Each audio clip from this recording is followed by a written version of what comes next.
حي على الفلاح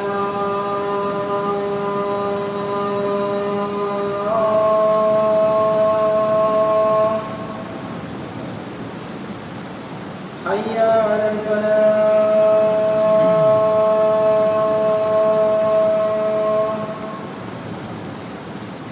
الله أكبر الله أكبر لا إله إلا الله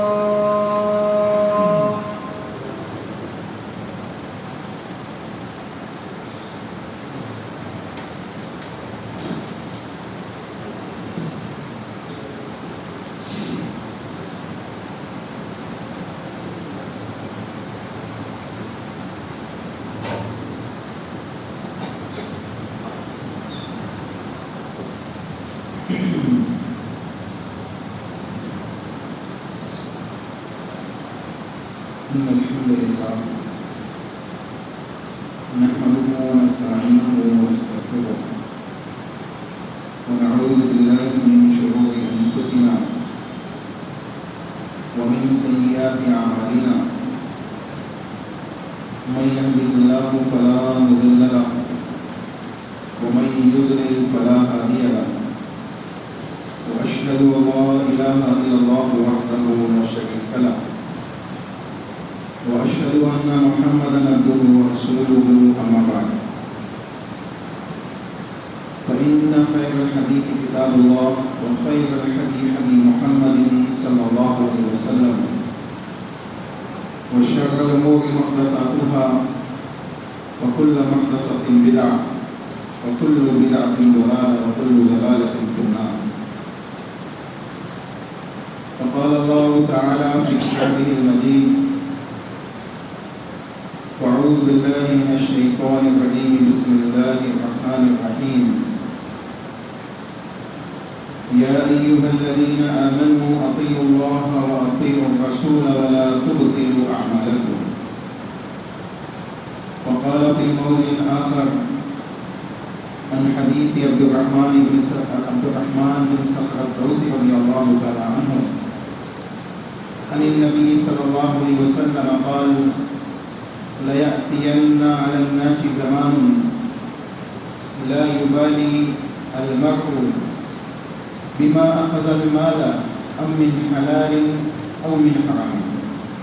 رواہ البخاری. تمام قسم کی حمد و ثنا کبریائی بڑائی اللہ وحدہ لا شریک کے لیے لائق و زیبا ہے.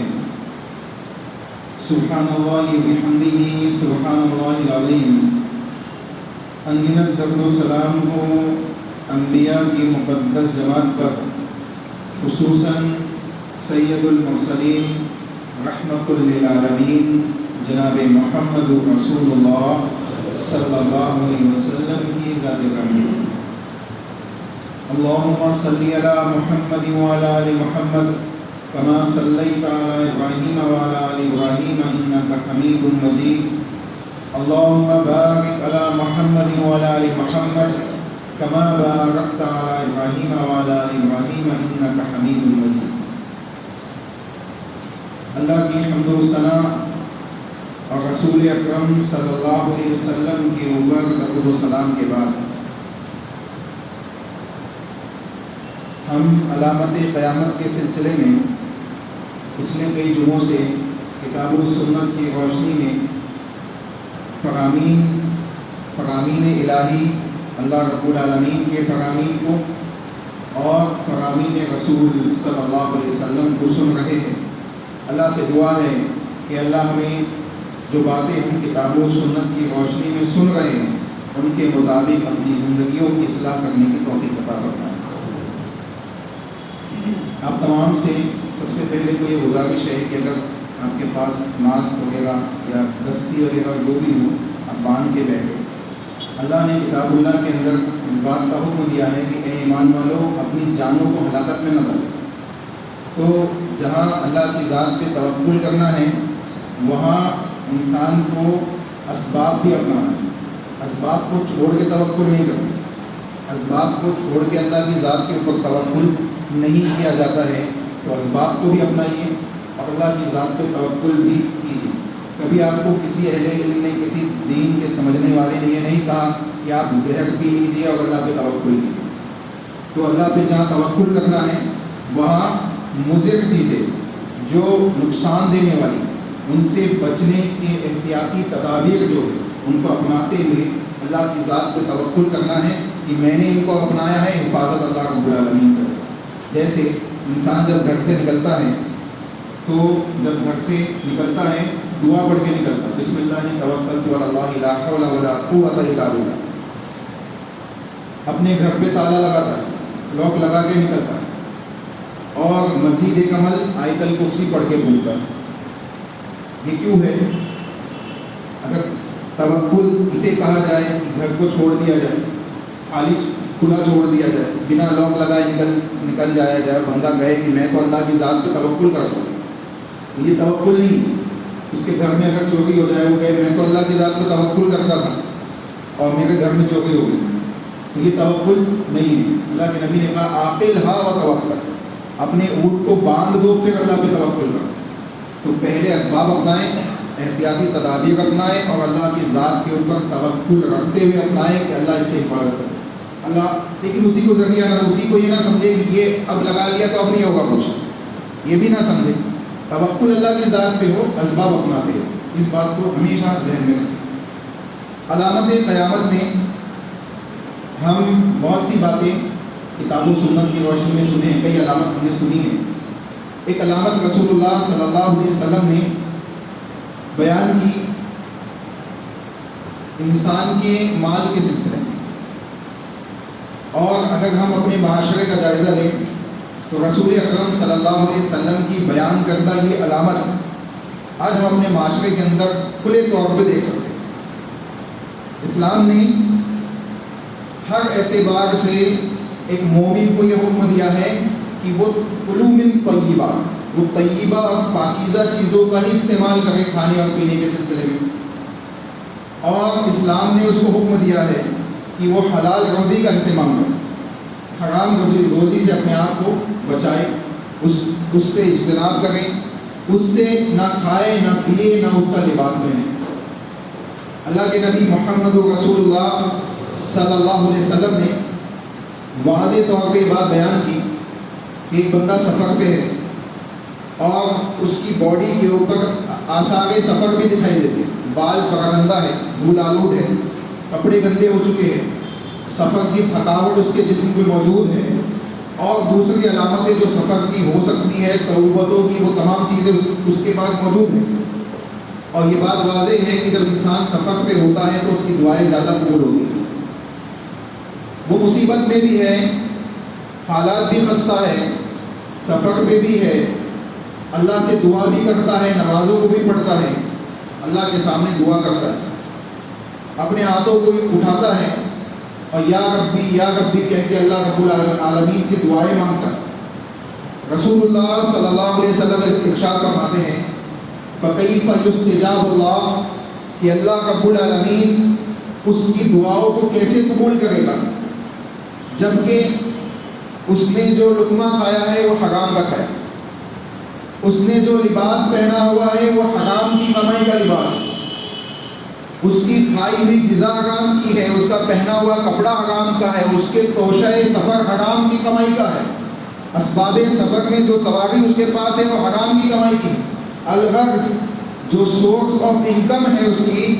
وہ حرام ذرائع سے ہوتے ہوئے آ گئی ہے. تو اللہ رب العالمین اس کی دعاؤں کو کیسے قبول کرے؟ یہ حدیث جو ہے بہت اہم ہے.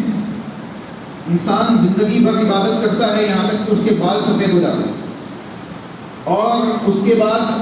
زمین کے نیچے دفن کر دیا جاتا ہے. اب وہ سوچتا ہے کہ میں نے تو اللہ کی بہت عبادت کی ہے، میں نے تو اللہ کو بہت راضی کیا ہے. آپ دیکھیں رسول اللہ دعا کے سلسلے میں کہہ رہے ہیں کہ دعا اس کی قبول نہیں ہوگی جس شخص نے حرام غذا سے حرام کپڑے کو پہن کر اللہ سے دعائیں مانگی. کیا مطلب ہے؟ صرف دعا قبول نہیں ہوگی؟ نہیں، بلکہ دعا کیا ہے؟ الدعاء هو العبادہ. اللہ کے نبی نے کہا کہ دعا عبادت ہے. اس کا مطلب ہے کہ اس کی عبادت قبول نہیں ہوگی. اب عبادات کے اندر جتنی چیزیں عبادات ہے، چاہے وہ نماز کی شکل میں ہو، چاہے وہ روزے کی شکل میں ہو، چاہے وہ حج اور زکوٰۃ کی شکل میں ہو، چاہے وہ کسی دوسری شکل میں ہو، اگر وہ عبادات کے اندر شامل ہے، اگر وہ اللہ کی رضا کے لیے انجام دیتا ہے، اللہ رب العالمین کی خوشنودی کو بجا لاتے ہوئے انجام دیتا ہے، رسول اللہ کی اطاعت میں بجا انجام دیتا ہے، اس کے باوجود اگر اس کا کھانا حرام کا ہے، حلال کا اہتمام وہ نہیں کرتا ہے، اللہ رب العالمین اس کی وہ عبادت جو اس نے صرف اللہ کے لیے کی ہے، رسول اللہ کی اطاعت کے ساتھ کی ہے، اس کو بھی قبول نہیں کرے گا، اس کو بھی قبول نہیں کرے گا۔ وجہ کیا ہے کہ اس کا لقمہ کھایا ہوا کیا ہے؟ حرام کی کمائی کا ہے۔ اسی لیے رسول اللہ صلی اللہ علیہ وسلم نے ارشاد فرمایا کہ ایک زمانہ آئے گا، اللہ کے نبی صلی اللہ علیہ وسلم نے ارشاد فرمایا، عبد الرحمن صخر الدوسی رضی اللہ تعالیٰ عنہ حدیث کے راوی ہے، کہتے ہیں کہ اللہ کے نبی نے کہا لَيَأْتِيَنَّ عَلَى النَّاسِ زَمَانٌ، لوگوں کے اوپر ایک زمانہ آئے گا، اور زمانے کی کیفیت کیا ہوگی؟ لا يُبَالِي الْمَرْءُ، کہ آدمی خیال نہیں کرے گا، احتیاط نہیں کرے گا، کوئی اہتمام نہیں ہوگا اس بات کا بما اخذ المال، کہ مال کہاں سے آ رہا ہے، مال کہاں سے آ رہا ہے، اس کا کوئی احتیاط نہیں ہوگا، ام من حلال او من حرام، حلال سے حلال طریقے سے آ رہا ہے یا حرام طریقے سے آ رہا ہے، اس کا کوئی اہتمام نہیں ہوگا، بس مال آنا چاہیے۔ انسان کیا سوچے گا کہ بس مال آنا چاہیے، چاہے حلال سے آئے چاہے حرام سے آئے۔ آج ہم اپنے اس معاشرے کے اندر اس حدیث کو فٹ کر کے دیکھیں، اس حدیث کو فٹ کریں اور دیکھیں کہ کتنے مسلمان ایسے ہیں جو یہ عذر پیش کرتے ہیں کہ ہم ہندوستان میں رہتے ہیں، ہمارے پاس کوئی اسلامک بینکنگ سسٹم نہیں ہے، اس وجہ سے ہم سود لے لیتے ہیں، اس وجہ سے ہم ہوم لون لے لیتے ہیں، اس وجہ سے ہم کار لون لے لیتے ہیں، اس وجہ سے ہم مختلف ایسی چیزیں لے لیتے ہیں اور پھر زندگی بھر فائنانس میں ڈوب کر برباد ہو جاتے ہیں، اور اس کی قسطوں کو انٹرسٹ کو بڑھتے بڑھتے انسان مقروض ہوتا چلا جاتا ہے، یہاں تک کہ ایک وقت ایسا بھی آتا ہے کہ بعض لوگ خودکشی کر لیتے ہیں۔ تو آپ اندازہ لگائیں، یہ کیفیات کو دیکھیں، اللہ کے نبی کہہ رہے کہ حلال اور حرام میں تمیز نہیں سوچے گا، مال آنے کے لیے سوچے گا، بس مال آئے۔ تو جو بینک آپ کو مال دے رہا ہے وہ یوں ہی نہیں دے رہا ہے، انٹرسٹ پہ دے رہا ہے، 30% 40% انٹرسٹ پہ دے رہا ہے، کبھی کبھی 20، مختلف اس کے فگر ہوتے ہیں، پرسنٹیج ہوتے ہیں، لیکن آپ دیکھیں انسان سوچ نہیں رہا ہے اخذ بما اخذ المال، کی مال کدھر سے آ رہا ہے، بس آنا چاہیے، کام نکل جانا چاہیے، اور بہانہ ہے ہمارے پاس کہ ہمارے پاس یہ غلطی ہماری ہے۔ ہمیں چاہیے کہ ہم اپنے مسلم معاشرے کے اندر ایک ایسا سسٹم بنائیں، ایک ایسے نظام بنائیں، اسلامک بینکنگ کا نظام بنائیں، معاشرے کے اندر ایسے معاملات کو انجام دیں کہ جس سے ہم حرام چیزوں سے بچ جائیں اور حلال چیزوں کو اپنی زندگی کا لاہ عمل بناتے ہوئے زندگی گزاریں۔ بہانے مارنے سے یا مختلف قسم کے ہیلے اپناتے ہوئے یہ کہنا کہ میرے لیے مجبوری ہے کہ سود کھانا پڑے گا، میرے پاس دوسرا کوئی راستہ نہیں ہے، مجھے لون لینا پڑے گا، تو معاف کیجیے گا، اللہ رب العالمین کیا ہے یہ بہانہ آپ کا نہیں چلے گا۔ اللہ رب العالمین نے حرام قرار دیا، اور حرام بھی اس انداز سے کہ اللہ نے کہا کہ اگر تم سود کے مال کو کھاتے ہو تو اللہ اس کے رسول سے جنگ کرنے کے لیے تیار ہو، اللہ اس کے رسول سے جنگ کرنے کے لیے تیار ہو جاؤ۔ اللہ کے نبی محمد رسول اللہ صلی اللہ علیہ وسلم نے ارشاد فرمایا سود کھانے والے کا گناہ اس انداز کا ہے گویا اس نے اپنی ماں سے نکاح کر لیا، سب سے کم تر گناہ، سب سے کم تر گناہ۔ بعض لوگوں نے حدیث پہ کلام بھی کیا ہے، لیکن دوسری حدیثوں سے شواہدات ملتے ہیں جس کی وجہ سے حدیث قابل عمل ہے۔ تو پتہ کیا چلتا ہے کہ ان تمام باتوں سے یہ بات واضح ہوتی ہے کہ حلال مال کا اہتمام کرنے کا، حلال مال کو اپنی غذا بنانے کا، اپنی زندگی کے ذرائع کے اندر حلال چیزوں کو داخل کرنے کا حکم اسلام نے ہر موقع پہ دیا ہے، اور حرام چیزوں سے قطعیت کے ساتھ اجتناب کرنے کا حکم دیا ہے۔ چنانچہ اللہ کے نبی محمد رسول اللہ صلی اللہ علیہ وسلم نے ارشاد فرمایا الحلال بین والحرام بین، لوگوں حلال چیز واضح ہے، حرام چیز بھی واضح ہے، حلال اور حرام کو اللہ اس کے رسول نے واضح کر دیا ہے۔ وبینہما مشتبہات، اور حلال اور حرام کے بیچ میں کچھ چیزیں ہیں جن کے سلسلے میں کوئی حکم نہیں، حلال ہے کہ حرام ہے، مشتبہات شک و شبہ والی چیزیں ہیں۔ اب اگر کوئی ایسی چیز ہے جو آپ کے نزدیک شک و شبہ والی ہے کہ حلال ہے کہ حرام ہے، آپ کو اس کا علم نہیں ہے، آپ کو معلوم نہیں ہے کہ حلال ہے کہ حرام ہے، اللہ کے نبی نے اصول دے دیا فمن اتقى المشتبهات، اور جو شخص مشتبہات چیزوں سے، شبہ والی چیزوں سے اپنے آپ کو بچا لے، اپنے آپ کو بچا لیتا ہے، اس کا فائدہ کیا ہوتا ہے؟ وہ اپنے دین کو استبرأ لدینہ و عرضہ، وہ اپنے دین کو بچا لیتا ہے، اپنی عزت کو بچا لیتا ہے،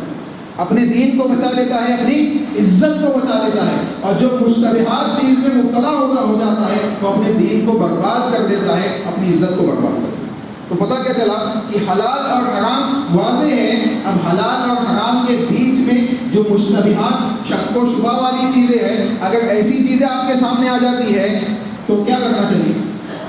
انسان کو چاہیے کہ وہ ایسی چیزوں سے اپنے آپ کو بچا لے، اپنے دین کو بچا لے، اپنی عزت کو بچا لے۔ اس کے بعد رسول اللہ صلی اللہ علیہ وسلم نے ارشاد فرمایا، اللہ کے نبی صلی اللہ علیہ وسلم نے کہا ومن وقع فی الشبہات، جو شخص شبہات کے اندر واقع ہو گیا، جو چیز حلال اور حرام ہونے کے سلسلے میں اس کو شبہ ہے، اس میں واقع ہو گیا، اس کو اپنا لیا، تو اب اس نے کیسی چیز کو اپنائی، اس نے وہ کیسے حرام کے اندر مبتلا ہوا، اس کی مثال بھی دے گئے اللہ کے نبی صلی اللہ علیہ وسلم، سمجھا گئے اس بات کو۔ اللہ کے نبی نے کہا کہ کراء یرعى حول الحمى، ایک بکریوں کو چرانے والا جو شخص ہوتا ہے، چرواہا ہوتا ہے، وہ کسی کی چراگاہ کے ارد گرد اپنی بھیڑ بکریوں کو چراتا ہے۔ اب اس کے لیے یہ بات جائز نہیں ہے کہ کسی دوسرے کی چراگاہ میں بنا اجازت داخل ہو جائے، یہ بات اس کے لیے جائز نہیں ہے۔ لیکن اللہ کے نبی کہہ رہے ہیں کہ جو شخص مشتبہات چیزوں میں واقع ہوتا ہے، اس کی مثال ایسی ہے کہ ایک چرواہا اپنی بھیڑ بکریوں کو کسی دوسرے کی چراگاہ کے ارد گرد چراتا ہے، اور ایوکا کہ ممکن ہے کہ وہ بھیڑ، وہ بکریاں جو اس کے دوسرے کی چراگاہ میں داخل نہیں ہونی چاہیے کہ وہ داخل ہو جائے گی۔ یعنی ایک انسان شبہات میں جب مبتلا ہوتا ہے تو ممکن ہے کہ وہ حرام کام میں مبتلا ہو جائے، حرام کاموں کے اندر ملوث ہو جائے، اور اس حرام کام کے اندر ملوث ہونے کی وجہ سے، اس کی غذا حرام ہونے کی وجہ سے اس کی عبادات کو اللہ رب العالمین رد کر دے، اس کی نمازوں کو رد کر دے، اس کے روزوں کو رد کر دے، اس کی 50 60 سالوں کی عبادات کو قبول رد کر دے۔ تو دیکھیں ایک چیز یہاں سمجھ لیں، اللہ رب العالمین کے نزدیک کوانٹٹی مقصود نہیں ہے، کوانٹٹی مقصود نہیں ہے کہ میں نے 100 سال اللہ کی عبادت کی ہے، میں ہمیشہ سجدے میں پڑا کرتا تھا، ہمیشہ رکوع میں پڑا کرتا تھا، نہیں مقصود ہے۔ اللہ کے نزدیک مقصود کیا ہے؟ اللہ کے نزدیک مقصود یہ ہے کہ عبادت صرف اللہ کے لیے ہو، اور کوانٹٹی کے ساتھ یا قلت کے ساتھ بھی اگر ہے تو کوالٹی رسول اللہ صلی اللہ علیہ وسلم کی ہو۔ کوالٹی کس کی ہو؟ رسول اللہ صلی اللہ علیہ وسلم کی۔ جو عبادت آپ عمل میں لا رہے ہو وہ اللہ کے لیے ہی ہو، اور اللہ کے نبی محمد رسول اللہ صلی اللہ علیہ وسلم کی اطاعت کے ساتھ ہو، اخلاص اور للہیت کے ساتھ رسول اللہ کی اطاعت ہو۔ یہ دو چیزیں مقصود ہے۔ اب اس کو آپ دوسرے مثال سے سمجھیں، بعض ایسے صحابہ تھے جنہوں نے ایمان لایا، رسول اللہ کے اوپر ایمان لایا، شریعت کو مانا، لیکن وہ مرتد ہو، اسلام کو چھوڑ دیا، اسلام کو چھوڑ دیا۔ ہجرت کرنے والے صحابہ میں سے جو حبشہ کی جانب گئے ان میں سے بھی چند لوگ تھے۔ صلح حدیبیہ کے بعد بعض لوگ ایسے تھے جو عیسائیت سے آئے تھے، واپس عیسائی ہو گئے، اور ان کے جو والدین مسلمان تھے انہوں نے چاہا کہ واپس مسلمان ہو جائے۔ اللہ نے آیت نازل کر دی، لا اکراہ فی الدین، دین کے اندر زور زبردستی نہیں ہے، جو اپنی مرضی سے دین کو قبول کیا ہے اسی کا دین مانا جائے گا، زبردستی کسی کو دین نہیں منوایا جائے گا۔ اللہ نے سختی سے منع فرما دیا۔ اب یہاں دیکھیں، ایک یہ لوگ تھے جو صحابہ بن کے زندگی گزار رہے تھے، لیکن اسلام سے پھر گئے، مرتد ہو گئے، حشر کیا ہوا؟ ایمان کے بغیر اس دنیا سے گئے۔ اور دوسرا ایک شخص وہ بھی تھا جو اللہ کے نبی صلی اللہ علیہ وسلم کے اوپر ایمان نہیں رکھتا تھا، ایمان والا نہیں تھا، اسیرین نام تھا، صحابی رسول ہے، اللہ کے نبی کے اوپر ایمان نہیں رکھتے تھے، عین جنگ احد سے پہلے ایمان لے آتے ہیں، جنگ احد سے پہلے ایمان لے آتے ہیں، اور ایمان لا کر رسول اللہ صلی اللہ علیہ وسلم کے ساتھ جنگ میں شریک ہوتے ہیں۔ ابھی کوئی دوسری نماز کا وقت بھی نہیں آیا، ایمان لانے کے بعد کوئی نماز کا وقت ان کے اوپر نہیں آیا، کوئی نماز کا وقت ان کے اوپر نہیں آیا، اور اس نماز کے وقت آنے سے پہلے ہی شہید ہو گئے، شہید ہو گئے۔ جب جنگ ختم ہوئی اور معائنہ کیا گیا شہیدوں کا، تو اس میں ایک ایسا شخص ملا جس کو صحابہ جانتے نہیں تھے کہ یہ مسلمان ہوا ہے کہ نہیں ہوا۔ اللہ کے نبی کے پاس پیش کیا گیا، رسول اللہ نے دیکھا، ان کے اہل و عیال سے پتہ کیا گیا، معاملات کی تحقیقات کی گئی تو معلوم پڑا کہ یہ شخص کلمہ پڑھ کے داخل ہوا اور اس نے ایمان لے آیا تھا اللہ کے نبی محمد رسول اللہ صلی اللہ علیہ وسلم کے اوپر۔ اللہ کے نبی نے کہا اللہ نے اس کو معاف کر دیا، جنت میں داخل کر۔ اور دوسرا ایک اور شخص جنگ احد ہی کے اندر موجود ہے، اللہ کے نبی محمد رسول اللہ کے سامنے اس کی بھی لاش پیش کی گئی۔ اللہ کے نبی محمد رسول اللہ نے دیکھا، اور جب رسول اللہ نے دیکھا تو اللہ کے نبی صلی اللہ علیہ وسلم نے اس کی تحقیقات کرائی تو پتہ چلا کہ یہ صرف اس وجہ سے جنگ میں شریک ہوا تھا، رسول اللہ کی جانب سے اس کے قبیلے والے شریک تھے، اس نے اللہ کے نبی کے اوپر ایمان نہیں لایا تھا، رسول اللہ کی شریعت کو مانا نہیں تھا، لیکن اس کے قبیلے والے تھے، اس کے خاندان والے موجود تھے تو یہ بھی شریک ہو گیا اور وہ بھی قتل کر دیا گیا۔ اللہ کے نبی نے کہا یہ جہنمی ہے، جنتی۔ اللہ اکبر، اندازہ لگائے کوئی نماز نہیں ادا کی لیکن کہا جائے گا جنت میں۔ اس کا مطلب یہ نہیں کہ ہم نماز چھوڑ دیں، اس کا مطلب یہ بالکل مت لیجیے گا کہ ہم نماز چھوڑ دیں، ہم غلط مطلب اپنے لیے جلدی لیتے اور صحیح مطلبوں کو چھوڑ دیتے۔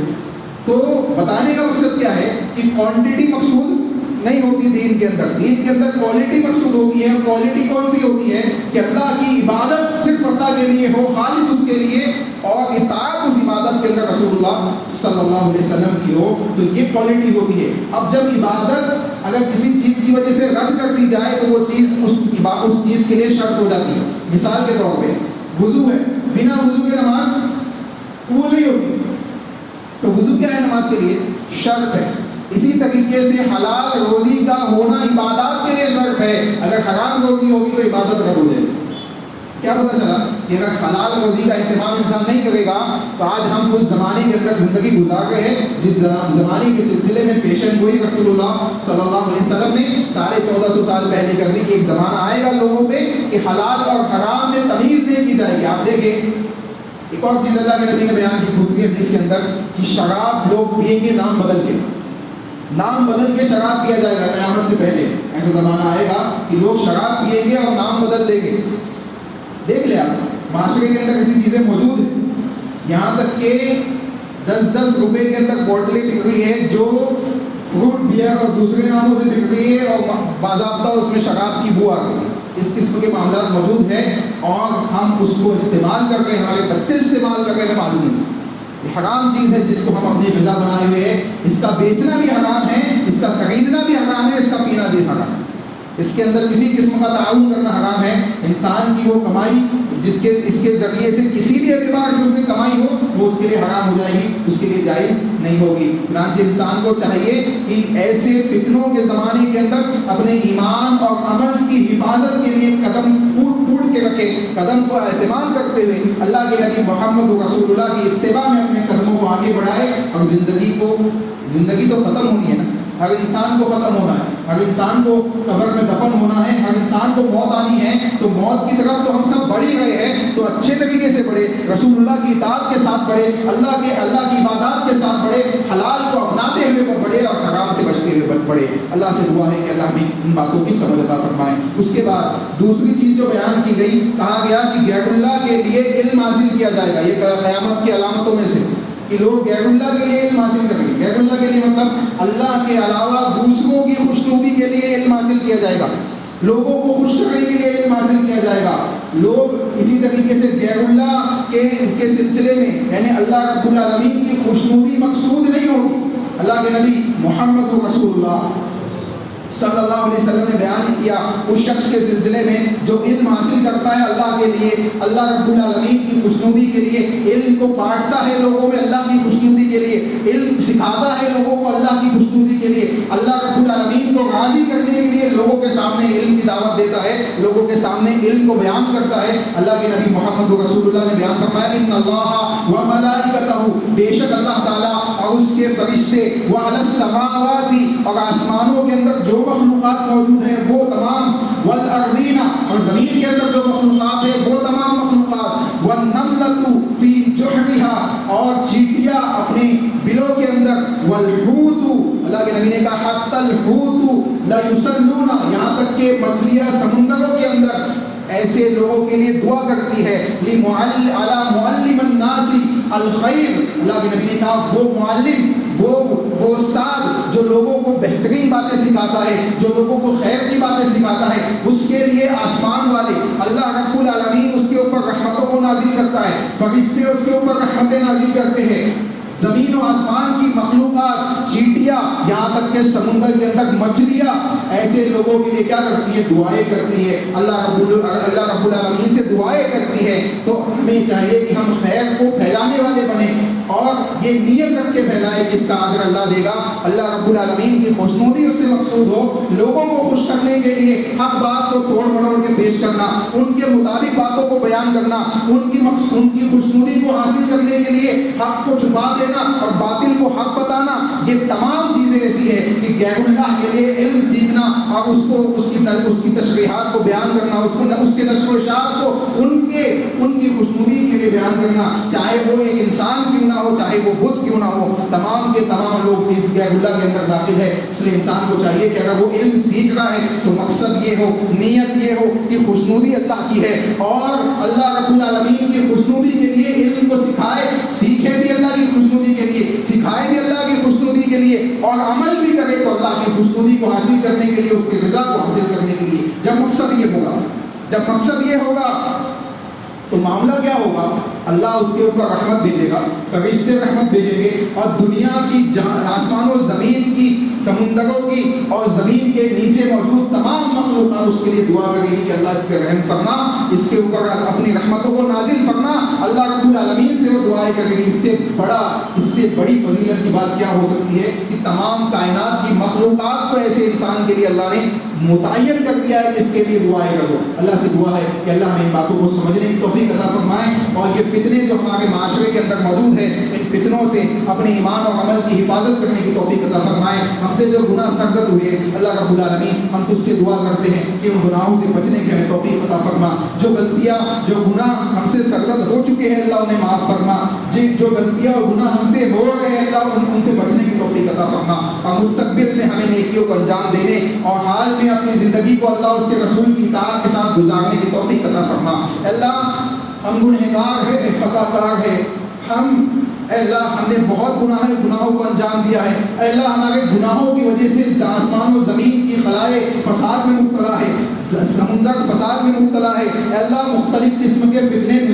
کا نزول ہو چکا ہے، اے اللہ ہم اس سے دعا کرتے ہیں، ہم گنہگار ہیں لیکن تو ارحم الراحمین ہے، تو تواب ہے، تو غفور ہے، تو رحمان و رحیم ہے، اے اللہ ہم اس سے دعا کرتے ہیں تو ہمارے گناہوں کو معاف کر دے، تو ہمارے گناہوں کو پاک و صاف کر دے، تو ہمارے گناہوں کو ایسا مٹا دے جیسے ہم نے کوئی گناہ کیا ہی نہ ہو، جیسے ماں کے پیٹ سے بچہ معصوم عن الخطا پیدا ہوتا ہے، اے اللہ ہمیں بھی اسی انداز سے جیسے ماں کے پیٹ سے بنا کسی گناہ کے پاک صاف بچہ پیدا ہوتا ہے، اے اللہ ہمیں بھی ایسا معصوم بنا دے، ہمارے دلوں کی گندگیوں کو صاف کر دے، ہمارے دلوں کے کینہ کپٹ کو صاف کر دے، ہمارے دلوں کے حسد کو صاف کر دے، ہمیں کتاب و سنت کے اوپر متحد فرما، ہمیں رسول اللہ صلی اللہ علیہ وسلم کی احادیث کے اوپر متحد فرما، ہمیں صحابہ کے عقائد اور منہج کے اوپر متحد فرما، اے اللہ جو اتحاد کا اصول اللہ اس کے رسول نے دیا ہے، اے اللہ ہم اس سے دعا کرتے ہیں کہ اس اصول کو تھامتے ہوئے ہمیں اتحاد کرنے کی توفیق عطا فرما، کیونکہ اس اصول کو تھامے بغیر کوئی اتحاد کامیاب نہیں ہو سکتا، اس اصول کو تھامے بغیر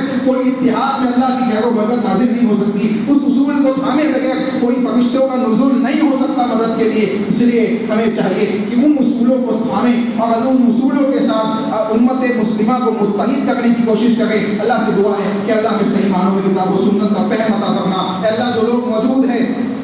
ان تمام کو، ان کے اہل و عیال کو، ان کے احباب و رشتہ دار کو، ان کے دوستوں کو، ان کے اڑوسی پڑوسیوں کو اے اللہ ان وباؤں سے محفوظ کرنا، اے اللہ معاشرے کے اندر موجود فتنوں سے محفوظ کرنا، اے اللہ مالی فتنوں سے محفوظ کرنا، اے اللہ حرام غذاؤں سے محفوظ کرنا، اے اللہ حرام روزیوں سے محفوظ کرنا، اے اللہ حلال چیزوں کی توفیق عطا فرما، اے اللہ نیکیوں کی توفیق عطا فرما، اے اللہ رجوع اللہ کی توفیق عطا فرما، اے اللہ رسول اللہ کی اطاعت کو بجا لانے کی توفیق عطا فرما، اے اللہ کتاب و سنت کو سمجھنے اور اس کا علم حاصل کرنے کی توفیق عطا فرما، اللہ قرآن مجید کی تلاوت کا اہتمام کرنے کی توفیق عطا فرما، اے اللہ یہ کتاب اللہ جس میں دھول بیٹھ گئی ہے، اے اللہ ان کی دھولوں کو صاف کر کے ان کی تلاوتوں کا اہتمام کرنے کی توفیق عطا فرما، اے اللہ رمضان میں ہی ہم بولتے ہیں، اے اللہ سال کے 12 مہینے اس کا اہتمام کرنے کی ہمیں توفیق عطا فرما، اے اللہ اس کو سمجھنے کی توفیق عطا فرما، اے اللہ اس کے علم کو حاصل کرنے کی توفیق عطا فرما، اے اللہ ہم تجھ سے دعا کرتے ہیں کہ دنیا و آخرت میں ہمیں حسن عطا فرما، دنیا و آخرت میں ہمیں بھلائی عطا فرما،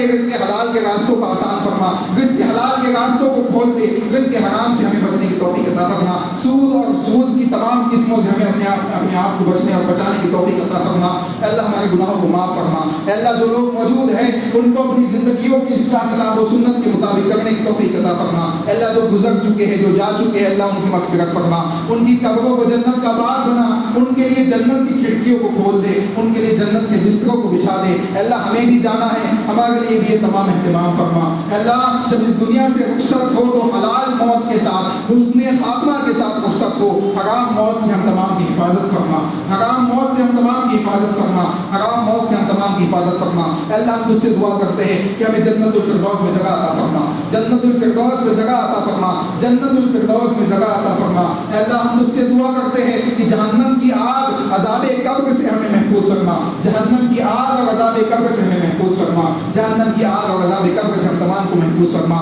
آمین۔ ربنا تقبل منا انك انت السميع العليم وتب علينا انك انت التواب الرحيم برحمتك يا ارحم الراحمين۔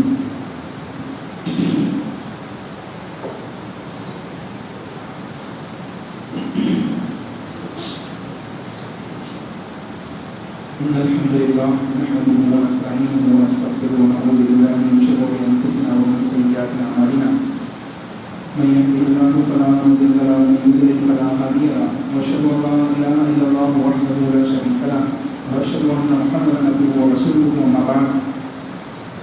أعوذ بالله من الشيطان الرجيم، بسم الله الرحمن الرحيم، إن الله وملائكته يصلون على النبي يا أيها الذين آمنوا صلوا عليه وسلموا تسليما، اللهم صل على محمد وعلى ال محمد كما صليت على ابراهيم وعلى ال ابراهيم انك حميد مجيد، اللهم بارك على محمد وعلى ال محمد كما باركت على ابراهيم وعلى ال ابراهيم انك حميد مجيد۔ عباد الله رحمكم الله، ان الله يأمر بالعدل والاحسان وايتاء ذي القربى وينهى عن الفحشاء والمنكر والبغي يعظكم لعلكم تذكرون۔